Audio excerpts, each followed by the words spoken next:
I didn't want to believe it. I wanted to explain why no one could be this dominant without cheating. How could it be that with seemingly less talent than all the other teams, they still find a way? How could this be possible? How could they be that much better than every other team when the competition seems so stout? It's rigged, they say. But is that really why the Patriots are there every year? How in a game that has so much randomness could they be so consistent? I may never know if they do have some unfair advantage. But what I do know is that they have possibly the greatest coach and quarterback combination of all time. They're always prepared better than you. Their schemes always one step ahead of yours.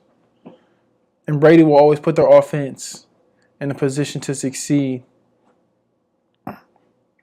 If you really feel that the game was rigged, I believe you should go back and watch it again. I think you'll see what I saw, and that's one team kicking the shit out of another team. The truth is, they're better than you in all the key areas.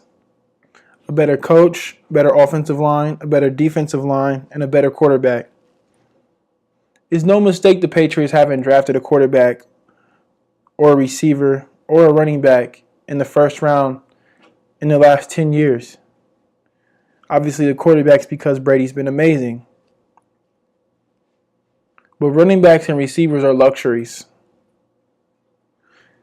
You can manufacture points with play calls, but you can't coach your team to be bigger and stronger. If you have blocking and you have a stout defensive line, that makes things a whole hell of a lot easier on your coaches. If you look at the past 10 drafts for the Patriots in the first round, it's either offensive lineman or a defensive player. And you wonder why, quietly, they have the best defense in the NFL. Sorry. A top 10 defense in the NFL. Probably a top 10 offensive line, as well as a solid defensive line. But they're not flashy or mouthy. They don't go in the offseason and talk shit about people and how other teams suck and other players are terrible, so they don't get any publicity. Stephon Gilmore, Pro Football Focus, #1 corner in the league. So just, those guys are a real deal. They also have one of the best tight ends, who's not a soft ass. He's a tough guy. He can get in there and block. He's not just a receiver that lines up in the tight end position. Even Tom doesn't get enough credit for how sturdy he is. That man is solid 6'4", a solid 6'4", and well built.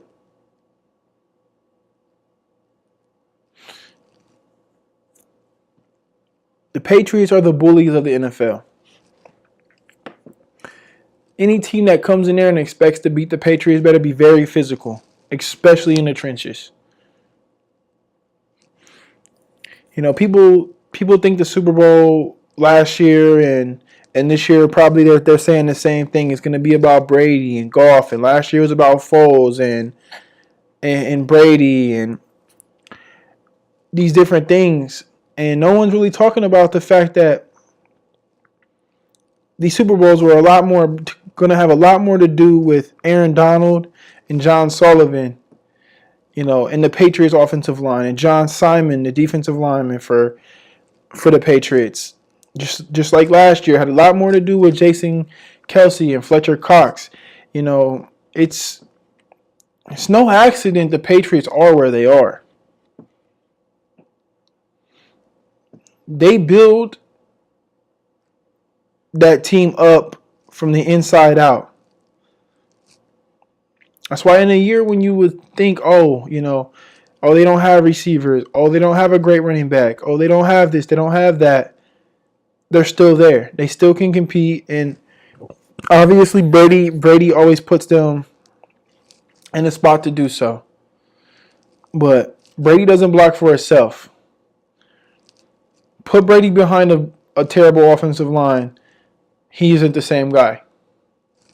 Put him even on a team with the bottom half of the league offensive line, and he's not the same guy. Yeah, Belichick is a great coach, and he does all of these great things, his scheme, and he takes away players, and he does a lot of great things. But at the end of the day, he's great because he can find players to fit inside his system, and it allows him to run unique schemes, for different teams, and they can match up with different styles of play. And he does it with a variety of players, with a variety of skill sets, and it's something that he's consistently done throughout his career. He finds a way. He finds a way to have the right guys there in the trenches and the right guys around him. And they go out and get it done. They're there every time, and I think if there's a formula, obviously, if another team knew how to do it or could copycat it, they would have.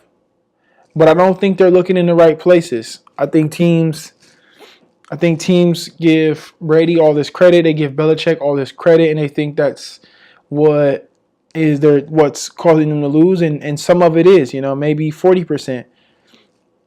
But at the end of the day, these teams that are built up front to hang with New England there actually have a chance. And that's why the Rams actually have a chance.